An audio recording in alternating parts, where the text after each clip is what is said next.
Ici, Øresundsbroen. Il s'agit d'un pont sur la mer. L'ouvrage routier et ferroviaire de 8 km, complété d'un tunnel de 4 km, a été inauguré en 2000. Il enjambe le détroit de l'Øresund et relie l'île danoise de Seeland à la Scanie suédoise, rapprochant Copenhague, la capitale du Danemark, de Malmö, la troisième ville de Suède. 25 millions de personnes l'empruntent chaque année, surtout pour des déplacements locaux. La rapidité et le confort ont complètement changé le système de distance dans la région. Il fallait autrefois 2h30 pour relier les deux villes par le bac. Il ne faut aujourd'hui qu'une demi-heure en train pour aller d'un centre à l'autre, et chacune des villes est devenue un quartier de l'autre. Cette proximité permet l'émergence d'une aire urbaine de 2 700 000 habitants et d'une région transfrontalière de 4 millions d'habitants centrée sur Copenhague et Malmö. La différence des niveaux de salaire a poussé des habitants de Malmö à venir travailler à Copenhague, tandis que, inversement, des Danois sont attirés par le plus faible coût du foncier dans la partie suédoise de la région. Broen est aussi le titre d'une série de films sortis entre 2011 et 2018. Elle fait partie des séries immersives où nous sommes plongés non seulement dans une intrigue pleine de suspense et de rebondissements, mais aussi dans un environnement étrange, exotique même. Les ponts ou les tunnels qui nous permettent de passer à toute vitesse d'une rive à l'autre d'un fleuve ou d'un bras de mer, nous les ignorons souvent, car seul nous intéresse le point de départ et le point d'arrivée. Cette fois, nous sommes invités par ces 36 heures de film à traverser cet espace et à l'habiter dans et par notre mouvement.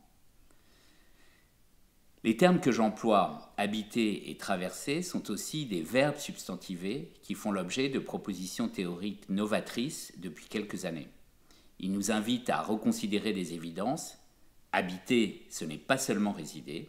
Traverser, ce n'est pas seulement franchir. L'inclusion de la mobilité dans le rapport que nous entretenons avec les environnements où nous sommes plongés, mais que nous utilisons et transformons, est ici décisive. Ce qu'on voit dans la série, c'est principalement deux choses.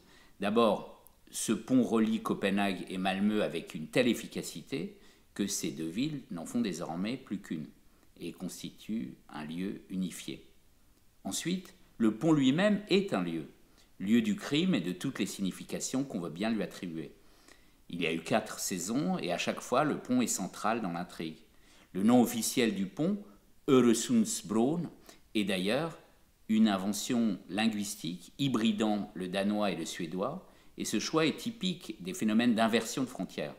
La ligne de séparation se mue en une fermeture éclair qui assemble deux parties et crée un vêtement bien différent de ce qu'il serait sans elle.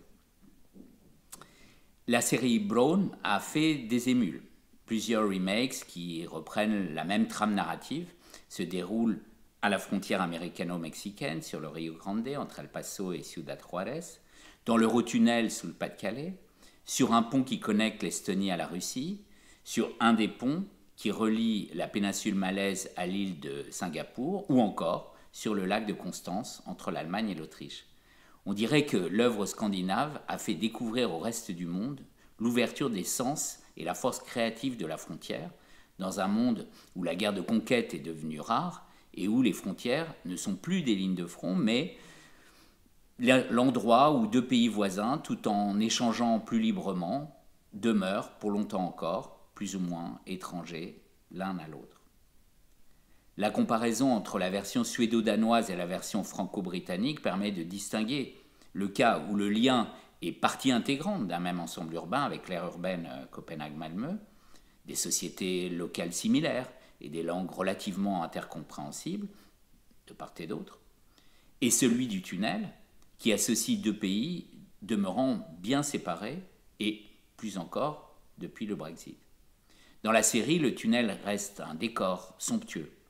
Le pont de l'Øresund est un personnage spécifique sur une scène cohérente. Cette comparaison nous permet de comprendre un des enjeux spatiaux du cinéma. Introduisons un mot, diégétique.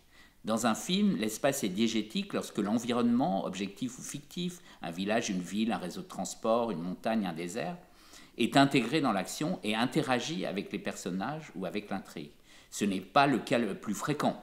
Depuis les années 1930, l'émergence d'un cinéma entièrement centré sur la fiction narrative et l'identification quasi hypnotique du spectateur au personnage, le monde extérieur au récit a eu tendance à devenir une gêne, car si on veut le prendre au sérieux, il impose ses logiques propres qui perturbent la concentration exclusive du spectateur sur l'histoire. Un petit nombre de films appartiennent à un monde où, au contraire, l'environnement devient lui-même un personnage. Le film Séjour dans les Mufutchun est un exemple remarquable de l'imbrication entre les spatialités des personnages et les espaces dans lesquels ces personnages se meuvent. La série Brown et celle qu'elle a inspirée vont très loin dans la démarche diégétique, puisque ces ponts et ces tunnels jouent un rôle essentiel, parfois nous l'avons vu, celui du personnage central. C'est d'autant plus notable qu'il s'agit d'un cinéma populaire où l'incitation à la réflexivité du spectateur ne figure pas a priori parmi les paramètres essentiels des projets. Et pourtant, il s'est bien passé quelque chose car dans ces récits, la dramaturgie consiste à nous faire comprendre et ressentir comment des liens deviennent des lieux. À bientôt dans un ailleurs qui sera aussi un ici.